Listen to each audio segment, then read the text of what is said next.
大家好，歡迎嚟到我哋嘅明日之星 YouTube 頻道。咁呢條片呢，帶嚟到佛山啊，就係我呢之前呢4月嗰陣時嘅復活節呢，就嚟到我哋呢個佛山3日2夜之旅啊。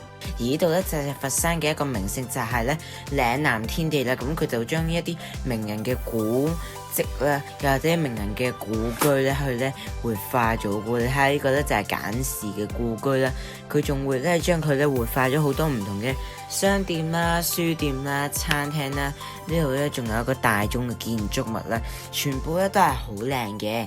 而咧佢仲會加入一啲咧新潮啦嘅一啲唔同嘅建築物啦，令到咧佢有一個中西嘅合璧嘅元素。而呢間餐廳咧就係我哋嘅啫啫鍋店啦。而呢度咧就有好多啫生腸啊、啫牛肉煲啊、爽滑魚皮，最好食咧就係呢個啫黃鱔飯啦。而我哋夜晚咧就去到食呢個咧桑拿海鮮啊，咁就有包括有好多唔同嘅嘢食啦，有雞肉啦，有蜆啦，咁咧佢係用個罩去罩住喎。而呢個就係蠔啦，全部都好好食嘅。仲有呢個帶子啦，仲有呢個小龍蝦、蒸陳村粉。咁咧，然之後咧，我哋咧之後咧就嚟到係千燈湖嘅夜市。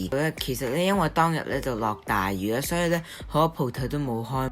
咁我哋最後就買咗一啲雞翼啊、羊肉串咧，就翻到酒店享用啦。而我哋第二日咧就嚟到我哋呢間午餐，就係非常之靚嘅陶醉館啊。咁呢度有好多打卡嘅景啦，我哋可以見到有好多唔同嗰啲仙氣噴出嚟啦。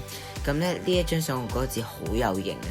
就係咧佢呢度咧就係其中一啲包廂嘅門口啦，睇下呢度有啲包廂，仲有專人幫佢沖茶嘅。佢周圍咧仲會擺放到好多唔同嘅一啲文物啦，而呢個咧就係咧仔絲啦，而仲有片皮鴨啊、麵啊，仲有呢個咧應該係魚腐啊，仲有咧呢個脆嘅鱔，仲有呢個最好食嘅就係咧砂鍋魚啊！覺得呢一餐係咁多餐入面最好食嘅。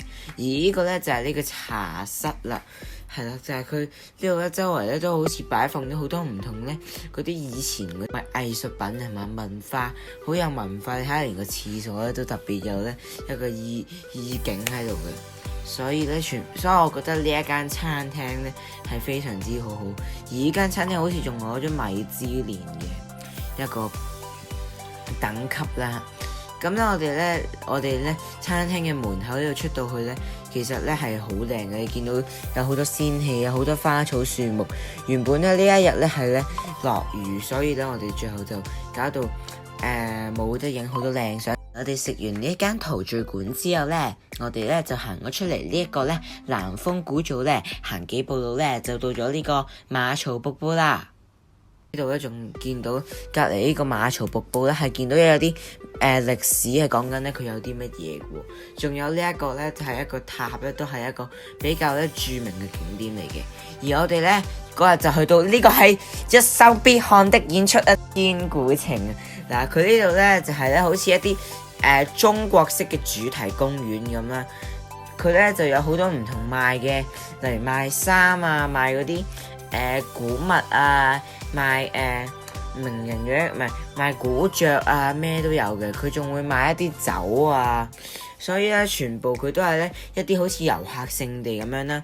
呢個廣東千古情咧，其實咧係一個集團式可以咁樣話咧嘅主題，類似係主題公園咁樣啦。咁咧佢就係唔同地方都有佢嘅千古情，講下佢嘅歷史咁嘅。而呢條街咧就係一條廣東千古情嘅一條街，合集咗好多唔同廣東嗰啲咧所有嗰啲文化啊，就好似啲新晒牌出嚟咁樣咧，就好似我哋香港廣東嗰啲一啲文化嘅交匯嘅一啲交流文化啦。咁咧，我哋仲可以見到咧，我哋呢度咧仲有個報紙喎，千古情有個明星喎。然之後咧，我哋就係玩咗呢部機咧，然之後就係有我自己喺上面嘅，正所謂明日之星嘛，係嘛大家？咁咧，我哋見到呢條樓梯咧，咁咧我就見到好似咧好靚咁樣喎，即係好有以前嗰啲，我好中意咧以前咧咩60年代、80年代嗰啲夜總會啊、街道嗰啲靚景色。你見到呢度啦，就係嗰啲夜總會啊，睇下以前嗰啲電視啊嗰啲。咁咧我哋咧就見到佢側邊仲有賣一啲攤檔嘅，例如呢啲麥芽糖啊嘛，呢啲麥芽糖咁可以做下自己唔同咧，自己中意嗰啲款式出嚟嘅。咁咧佢咧仲有不定時咧，仲會有啲魔術嘅表演咧，或者一啲好 high 嘅一啲咧外國人嘅表演嘅。咁咧令到咧呢一個咧增加咗一個熱鬧嘅氣氛啦。咁令到咧好多人咧都會繼續觀看。然之後咧嚟到就係咧呢一個咧好好玩嘅下次我哋嘅檸檬茶嘅店，我見到係一個好搞笑，用公仔去手打檸檬茶。咁咧我哋就嚟到睇我哋一生必看的演出就係千古情。哇！呢個真係超好睇，超好睇，超好睇。佢咧無論係特技啦、動作啦、任何劇情啦、劇情嘅鋪排啦，唔同嘅，佢仲會突然之間有人咧喺上面飛落嚟啦。佢仲有所有咧係佢啲舞台設計啊、舞台嘅效果全部都係一流。其實我仲想睇多一次咯。咁呢個咧就係講緊我嘅盛事，好似係冼夫人出嫁嘅其中一個情節。今次仲我第一次咧去現場睇到一隻馬咧，竟然喺一個戲入邊咧出現嘅。佢啲舞台嘅一個場地嘅設計都係非常之好嘅。例如咧，佢有陣時咧會有啲水飄出嚟啊，又或者中間咧佢咧會有啲通道咧係俾一啲又或者人啊，或者馬咧去咧出場嘅。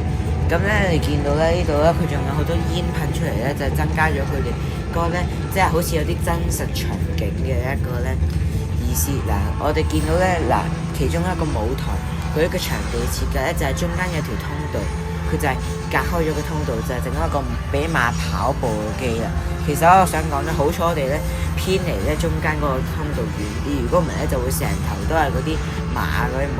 我其實見到喺度咧就係好多嗰啲演員一字排開咁樣咧，就做成呢一個咧好似打仗嗰類似嘅效果。咁咧全部舞台效果都係一流。咁我哋仲見到呢個咧跳舞，同埋咧見到有啲水嘅感覺，全部都係舞台設佢嘅獨特嘅舞台設計啦。而呢個咧又係佢嗰啲環境嗰啲咧，你嘅視覺效果。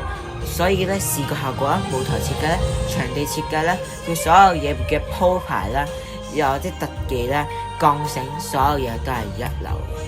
而咧呢一度臨尾咧，佢仲係講緊香港特別行政區同埋澳門特別行政區咧嘅一啲歷史啦，同埋一啲咧唔同嘅嗰啲天書啊、任何書籍啊、佢嘅街道啊、文化、娛樂啊，所有嘢呢套劇咧都會咧展示出嚟嘅。例如戰爭啊、下南洋啊嗰啲咧，佢全部都會講下成個廣東由啲人以前咧點樣去遠古嗰陣時去到而家發展出嚟啦。咁然之後呢度仲見到係咧中國嘅好多個姓氏，我仲揾到我嘅姓氏冼添啊，原來係排喺 C 位嘅喎。咁然之後咧，我哋夜晚咧就去板燒度食一間餐廳，有牛肉啊、豬肉啊，然之後鱔啊嗰啲，全部都好好味。夜晚咧就嗌咗美團，就係食呢間咧水果。咁咧我哋咧最後一日咧就嚟到呢個廣東順德喎，大概路步行街，咁佢全部周圍咧都係咧有好多咧唔同嘅糖水鋪啊，賣嗰啲特產啊。咁咧我哋仲嚟到一間叫順德餐廳，好似係。然之後咧就係食呢個哇，好似九大簋咁樣咧，有魚羹啊，好似係啦。爽滑魚皮啦，我哋喺呢個佛山呢一餐都食咗好多呢個爽滑魚皮，仲有一啲啫鱔啊、乳鴿啊。咁臨尾我哋仲食大量嘅特產個咧雙皮奶同埋薑醬奶。